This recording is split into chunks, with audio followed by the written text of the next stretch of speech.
देवियों सज्जनों नमस्कार। मैं जेएस एस्ट्रो वास्तु का फाउंडर अविनाश कुमार आप सभी दर्शकों को हार्दिक स्वागत करता हूं। हमने पिछले वीडियो में बात किया था कि हम लोग आज से एक नए चैप्टर के बारे में जानकारी लेंगे। ज्योतिष में हम आज से आप लोगों को एजुकेशंस के बारे में बताएंगे। सबसे पहले हम लोग इनके जनरल रूल्स के बारे में जानेंगे। कौन कौन से घर एजुकेशंस में काम करते हैं, कौन कौन से घर एजुकेशंस के लिए खराब होते हैं। उसके बाद मैं धीरे धीरे आगे एजुकेशन के बारे में अच्छा सा बताता जाऊंगा। हायर एजुकेशंस, फिर आपको अवार्ड, प्राइज, स्कॉलरशिप्स, बच्चे A grade, B grade, C grade, बच्चे यदि कोई कंपटीशन देते हैं तो कैसे पास करते हैं, क्या कॉम्बिनेशन होना चाहिए। प्लस हम प्रोफेशंस के बारे में इसी से घुसेंगे, किस प्रोफेशन में जाना चाहिए जो हमारे लिए अच्छे होंगे। यदि आप लोग नए सब्सक्राइबर हैं दोस्तों तो हमारे चैनल को सब्सक्राइब अवश्य करें। और जैसे ही आप सब्सक्राइब करेंगे आपको बेल का एक बटन आएगा, उसे दबाना ना भूलें। उससे नोटिफिकेशंस ऑन हो जाएंगे और हमारे जो भी नई नई वीडियो होगी जो मैं अपलोड करूंगा वो जल्द से जल्द आपके पास पहुंच जाएंगे या करेंगी, जिससे आप सीख सकें। और साथ में आप लाइक और शेयर करना भी दोस्तों ना भूलें। जय माता दी दोस्तों, मैं जीएस एस्ट्रो वास्तु का फाउंडर अविनाश कुमार आप सभी प्यारे एवं समझदार श्रोताओं का फिर से एक बार अपने चैनल में अभिनंदन करता हूं। यदि आप हमारे चैनल में नए हैं तो आप हमारे चैनल को सब्सक्राइब कीजिए। सब्सक्राइब करते ही पॉपअप होकर एक बेल बटन आएगा, उसे क्लिक करते ही हमारी सारी वीडियो आप तक जल्द से जल्द पहुंच सकेगी। अब चलिए हम लोग कुंडली में देखते हैं कि हम लोग एजुकेशन को हम लोग अपनी कुंडली में कैसे देखते हैं। तो कुंडली में एजुकेशन का जो प्राइम हाउस होता है दोस्तों वो होता है चौथा घर, आपको होता है पांचवा घर होता है दोस्तों, वो नौवां घर होता है दोस्तों, और 11वां घर होता है आपको। चौथा घर जो आपको हो गया वो प्राइम हाउस ऑफ एजुकेशन होते हैं। पांचवा घर हम लोग उससे इंटेलिजेंस को देखते हैं। नौवां घर जो होता है वो हायर एजुकेशन का घर होता है, और 11वां घर होता है इनहांस, लाभ करना। तो हम लोग देखेंगे कि किसी जातक कुंडली में किस प्रकार हम लोग एजुकेशन को जज करते हैं। यदि हमारे कुंडली में 4, 9, 11 या 4, 11 या 5, 11 या 5, 11 या आप कहिए इसको 2, 4, 5, 9 या 6, 8, 12, ये सारे यदि आपके कुंडली में है, यदि आपके मैक्सिमम प्लैनेट में 4, 5, 9 है तो वैसे बच्चे हमेशा ए ग्रेड नंबर लाएंगे आपको, या ए प्लस नंबर लाएंगे। ए प्लस का मतलब है कि वो 95 एवं नंबर हमेशा लाएंगे, बशर्ते कि उसके मैक्सिमम प्लैनेट में, मैक्सिमम ग्रह में ये कॉम्बिनेशन होना चाहिए। यदि किसी बच्चे की कुंडली में अधिकांशतः ग्रह 4, 11 या 5, 11 बता रहा है तो ऐसे बच्चे ए या बी ग्रेड मतलब 85 to 95 के आसपास आते हैं। बहुत सारे बच्चे के कुंडली में आपको देखेंगे कि 5, 11 मैक्सिमम दिखाते हैं। ये हमारे क्या है, इंटेलिजेंट को दिखाता है। ये हमारे उनको बौद्धिक शक्ति को बताता है कि वो एक बार किसी चीज को देख लेते हैं तो जिंदगी भर नहीं भुलाते हैं दोस्तों। ये भी हमारे बी ग्रेड के और ए ग्रेड के कॉम्बिनेशंस आते हैं दोस्तों। यदि 5, 11 में बहुत सारी कुंडली में बहुत सारे ग्रह में है तो उनका भी जो एजुकेशन है वो ए ग्रेड या बी ग्रेड होगा। बहुत सारे बच्चों के कुंडली में 2, 4, 5, 11 दूसरा घर दोस्तों मैं बताना चाहता हूं कि ये हमारे संचित ज्ञान का भी है। जो हम लोग बचपन से पैदा होते ही हम लोग को जो सिखाया जाता है वो हमें बहुत सारी चीजें याद रहती थी। ये हमारे संचित ज्ञान हो गया। चौथा नंबर एजुकेशन हो गया, पांचवा नंबर इंटेलिजेंस हो गया, 9वां घर हायर एजुकेशन। लेकिन इसमें 11वां नंबर नहीं है, इसलिए ऐसे बच्चे यदि अधिकांशतः घर में 2, 4, 5, 9 का कॉम्बिनेशन आता है तो ऐसे बच्चे सी या डी या कहिए स्कैटर रहते हैं, कि मतलब ये बहुत घिस तीर के लेकिन पास हो जाते हैं। और आज के जमाने में क्या है तो 60 to 70% मार्क्स ऐसे बच्चे को मिलता है। यदि अधिकांशतः ग्रह में यदि 6, 8, 12 कॉम्बिनेशन होते हैं तो ये हमारे फेल के एजुकेशन में इसको हम लोग फेल का कॉम्बिनेशन बोलते हैं। बहुत सारे के कुंडली में आपको मान लीजिए 5, 11 के साथ साथ 3, 6, 8 या 3, 6, 12 इत्यादि कॉम्बिनेशंस भी आते थे। इसका मतलब कि ये हो गया कि बच्चा तो पास हो जाएगा, बच्चा तो ए डिवीजन ले आएगा, बच्चा ए ग्रेड ले आएगा, लेकिन इनको थोड़ा सा ठोकाई की जरूरत पड़ता है, क्योंकि ये कॉम्बिनेशंस हमारे को दिखाता है नो इच्छा ऑफ एजुकेशन, नो इच्छा ऑफ स्टडी। उसको पढ़ने की इच्छा नहीं होती है, लेकिन उसको यदि आप ठोका जाए, बजाया जाए, डांटा जाए, पुचकारा जाए तो ये बच्चे पढ़ लेंगे और पढ़ के फिर अच्छे नंबर ले आते हैं दोस्तों। ये हमारे प्राइम कॉम्बिनेशन होते हैं कि हम लोग किसी के जातक में यदि कोई पूछता है कि एजुकेशन कैसा होगा तो हम लोग ये सारे चीज देख के बता सकते हैं कि उनका एजुकेशन कैसा रहेगा। बहुत सारा चीज बोलते हैं कि यदि अभी देखिए जनवरी फरवरी में 10th के एग्जाम होने वाले हैं, 12th के भी एग्जाम होने वाले हैं, तो अभी से बहुत सारे बच्चों के मन में जिज्ञासा होती है, उनके माता पिता के मन में जिज्ञासा होती है कि हम अपने बच्चे को किस फील्ड में भेजें, कौन सा स्ट्रीम दिलवाए। 10th के बाद ही हम लोग को 3 स्ट्रीम बढ़ जाते हैं, एक साइंस का स्ट्रीम, एक कॉमर्स का, एक आर्ट्स का स्ट्रीम हो जाता है। तो हम कुंडली से भी बता सकते हैं, यदि कोई जातक जानना चाहते हैं कि हमारे बच्चे को किस फील्ड में भेजा जाए, किस स्ट्रीम में भेजा जाए, तो हम लोग उसके कॉम्बिनेशन को देख के बता सकते हैं कि आपको जातक इस स्ट्रीम में भेजा जाए। तो चलिए हम लोग बात करते हैं कि जातक कौन सा स्ट्रीम में भेजा जाए। यदि किसी बच्चे का ए या बी ग्रेड का कॉम्बिनेशन आ रहा है, प्लस उसके साथ साथ 8, 6, 12 का भी कॉम्बिनेशन आ रहे हैं, या बहुत सारे बच्चे का आप देखेंगे कि ए और बी का कॉम्बिनेशन आ रहे हैं, साथ में 6, 12 का कॉम्बिनेशन आ रहे हैं।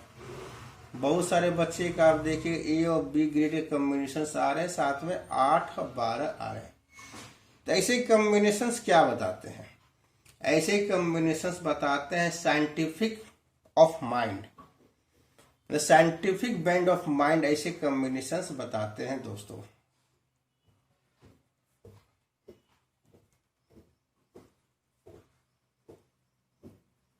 Band of mind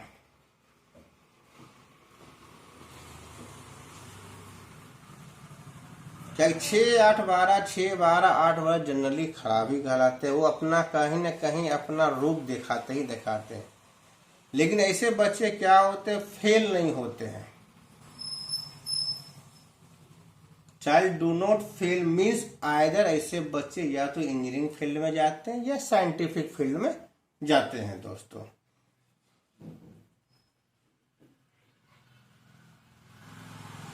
means either go to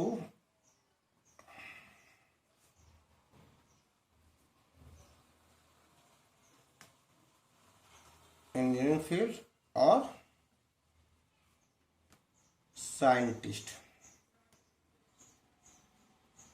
क्या जनरली ये सारे जो कॉम्बिनेशंस आते हैं दोस्तों, ये हमारे फिजिक्स और केमिस्ट्री के कॉम्बिनेशंस होते हैं। ऐसे बच्चे यदि इनकी कुंडली में ए और बी ग्रेड का कॉम्बिनेशन आ रहा है, साथ में 6, 8, 12 या 6, 12, 8, 12 है, तो इनको फिजिक्स, केमिस्ट्री, मैथमेटिक्स, बायो लेना चाहिए, तो ये इंजीनियरिंग की और साइंटिफिक फील्ड में जाते हैं।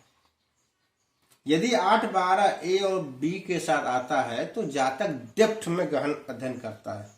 वही यदि 8, 12 सी और डी के साथ आता है, इस कॉम्बिनेशन के साथ मान लीजिए आता है, तो बच्चे 1 या 2 विषय में फेल हो सकते हैं। Means this performance of 1 or 2 subject is not good. He will face difficulty understand the subject. उसी प्रकार मैंने 3, 6, 8, 3, 6, 12 के बारे में बताया है, जिसमें पढ़ने की इच्छा नहीं होती है। बट जहां तक 6, 8, 12 या 6, 12 और 8, 12 किसी के साथ है, तो वह अपनी प्रॉब्लम तो देगा ही, कहीं ना कहीं उन लोगों में कॉमन सेंस की कमी होती है। बड़े बड़े साइंटिस्ट लोग आप देखे होंगे कि साइंटिस्ट तो बन जाते हैं, बहुत ही ब्रिलियंट रहते हैं, लेकिन कॉमन सेंस की कमी रहती है। उनके आम जीवन के बारे में नहीं मालूम चलता कि हमारे बाहर क्या चल रहा है। यदि वो सब्जी खरीदने जाएंगे तो उन्हें भाव तक नहीं मालूम होता है कि इसका क्या भाव है क्या नहीं है, जबकि वो दूसरे वो अपने सब्जेक्ट में मास्टर होंगे बट बाकी सब्जेक्ट में वीक रहते हैं।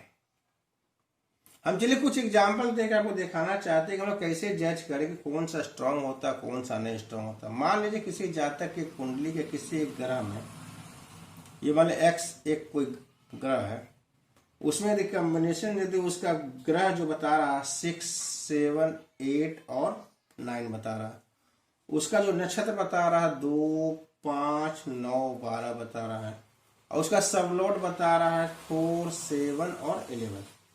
एक मान लीजिए वाई है, इसका भी जो अब ग्रह है वो बता रहा 4, 5, 8, इसका नक्षत्र बता रहा 6, 8, 3, 11, और उसका सबलॉट बता रहा है आपको 6, 12, 7, 4। इसमें कौन ज्यादा स्ट्रांग है? तो हम लोग पहले करते हैं कि कौन सा नेगेटिव कॉम्बिनेशन कौन सा पॉजिटिव कॉम्बिनेशन। तो पहले हम लोग पॉजिटिव कम्युनिकेशन एजुकेशन के बारे में देख लेते हैं। इसमें जो आपको देखिए ग्रह है, इसमें 8, 9 नंबर आपको पॉजिटिव है, ताकि हमारे हायर एजुकेशन दिखाता है। इसका जो नक्षत्र उसमें 4 नंबर पॉजिटिव है, 5 नंबर पॉजिटिव है, और इसका जो सबलॉट इसमें भी 4 नंबर पॉजिटिव है और आपको 11 नंबर पॉजिटिव है। यदि हम लोग नेगेटिव की बात करें तो 6 नंबर नेगेटिव हो गया, 8 नंबर नेगेटिव हो गया, 12 नंबर नेगेटिव हो गया। तो आप देख रहे होंगे सर ऊपर से 6, 8, 12 आ रहा है, लेकिन साथ में देखिए नीचे 4, 11 आ रहा है। तो ऐसे बच्चे मैंने आपको बताया था ए ग्रेड के बच्चे होते, A+ है, पढ़ने में इच्छा नहीं होते, या ये कुछ ये 6, 8, 12 है, कुछ ना कुछ तो इफेक्ट करेंगे, लेकिन उनकी जो पढ़ाई होती है वो डेप्थ में जाती है। यदि वो किसी में लग जाते हैं तो वो पूरा करते हैं और अच्छी तरह से नॉलेज लेते हैं। उसी प्रकार मान लीजिए कि ये वाई ग्रह हो गया, इसमें पॉजिटिव देखिए कौन कौन से हैं, 4, 5 ग्रह बता रहे हैं, 11 उनका नक्षत्र बता रहा है, और सब लोड आपको 4 बता रहा है। नेगेटिव कौन कौन से हो गए, ग्रह इनके 8 बता रहे हैं, नक्षत्र में 6 और 8 आ रहा है, और सब लोड में 6 और 12 आ रहा है। तब देखिएगा इनके जो बुरे घर हैं 6, 8, 12 वो नीचे तक आ रहे हैं, सब लॉर्ड में पूरे स्ट्रांग है, नक्षत्र में पूरे स्ट्रांग है, थोड़ा सा वीक है ग्रह में। तो ओवरऑल देखिए यदि हम ये दोनों के बारे में कंपेरिजन करेंगे एजुकेशन के लिए कौन बढ़िया है, तो ये बहुत बढ़िया एजुकेशन के लिए आपको ये पोजीशन है। ये खराब है, स्टार्टिंग में वो ठीक रहेंगे, बाद में खराब हो जाएगा आपको। तो इस केस में 4, 11 में उतना दम नहीं है आपको जितना इस केस में 4, 11 में दम है, और इस केस में 6, 8, 12 ये 4, 11 को हरा देगा, जबकि इस केस में 6, 8, 12 को 4, 11 हरा देगा। इसी प्रकार हम लोग कुंडली को जज करते हैं। यदि इसी के साथ दोस्तों यदि कहीं 3 आ जाए, मान लीजिए इसी में एक 3 भी आपको आ गए, यहाँ पर 3 आ गए, इसमें मान लीजिए, तो क्या है देखिए 3, 6, 8 मतलब ये क्या हो गया, आपको पढ़ने में इच्छा नहीं, पढ़ने में इच्छा नहीं, इसका मतलब क्या हो गया, इसकी पढ़ाई में मन नहीं लगेगा। लेकिन इसको हम लोग ठोक बजा के, उसको डांट डपट के, प्यार से पुचकार के पढ़ाएंगे तो ये बच्चा बहुत अच्छा कर पाएगा। जबकि इस केस में मान लीजिए यहाँ 3 आ जाता है, यहाँ भी 3, 6, 8, 12 आ रहा है, साथ में 4, 11, तो 4, 11 तो 6, 8, 12 पहले हरा दे रहा है, या 6, 12, 6, 8 आपको स्ट्रांग है 4, 11 से, तो ये बच्चा पढ़ाई नहीं करेगा। यदि इसकी दशा चलती है तो इस दशा में या किसी दशा के अंतर में आते हैं या अंतर में आते हैं, तो उस पीरियड में बच्चे को पढ़ाई मन नहीं लगेगा। वो किताब खोल कर रखेगा, लेकिन तो किताब के अंदर चंदा मामा की कॉमिक्स की किताब होगी, या मोबाइल में वो गेम खेलता रहेगा।